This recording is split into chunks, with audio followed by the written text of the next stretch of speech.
High বন্ধুরা, আবার একটা ব্লগ নিয়ে চলে এলাম তোমাদের সামনে। এই ভিউটা দেখতে পাচ্ছ কত সুন্দর।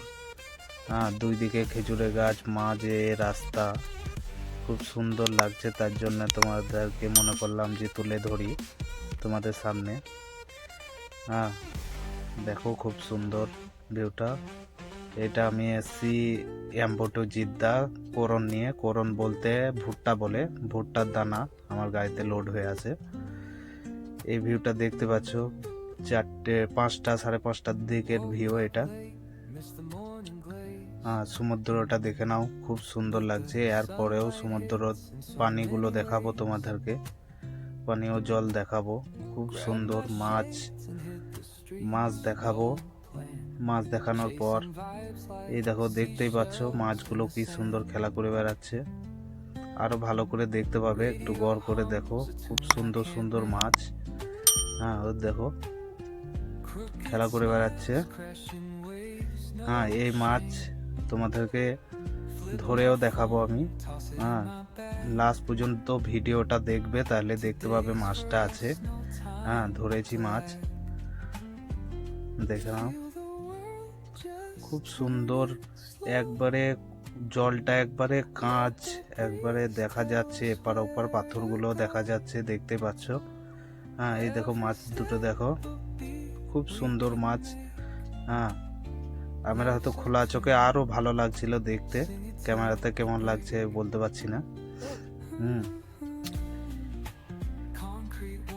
এরপরে আমিও একটু নিজের ফেসটা নিয়ে এলাম ক্যামেরার সামনে। তারপরে দেখতে পাবে আমি এখানটায় স্নানও করেছি।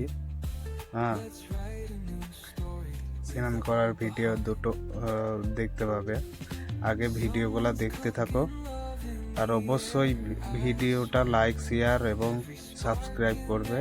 এখানে আমি স্নান করার সময় একটু বডিও দেখে দিলাম, কেননা আমার বন্ধুরা বলছিল একটু বডি দেখা। খুব ভালো লাগছিল, খুব সুন্দর জল এখানটায়। উঠতে মন হচ্ছিল না। অনেকক্ষণ ধরে আমরা স্নান করেছি এই জলে, সমুদ্রের জলে।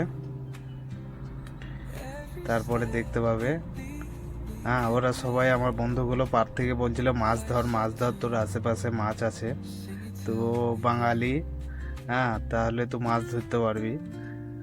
আমি বলছি মাছ ধরতে পারবো, কিন্তু এ তো খুব ফুটতিলা মাছ, ধরা অসম্ভব। তখন এই সমুদ্র থেকে একটা কাঁটা ডোর পাই, তারপরে একটা মাছ ধরি। সেই মাছটাকে আমরা সব বন্ধু মিলে ভেজে খাই। এই দেখুন আমি ড্রাইভ দিলাম যেন মাছটা ধরতে পারি। এই দেখেন সেই মাছটা ধরেছিলাম এই কাঁটাতে, যেরকম বংশী ছিল। এখন কি সুন্দর মাছটা, বংশীতে গেঁথে গিয়েছে। আমরা সবাই এই মাছটাকে ভেজে খেয়েছিলাম। খুব সুন্দর দেখতে মাছগুলো, খুব সুন্দর। আমার হাতে কাঁটাও মেরে দিয়েছিল, এদের যে পাংখাগুলো আছে সে পাংখাতে কাঁটাও আছে। আমি ওদেরকে দেখাবো যে দেখো আমার হাতে কাঁটা মেরে দিয়েছে। তার জন্য ভয়ে আমি বংশীটা ছাড়াতে পারছিলাম না। তারপরে দেখো একটু শাহরুখ খানের পোজ দিয়ে লাস্টে ভিডিওটা শেষ করলাম। প্লিজ সাবস্ক্রাইব করো, লাইক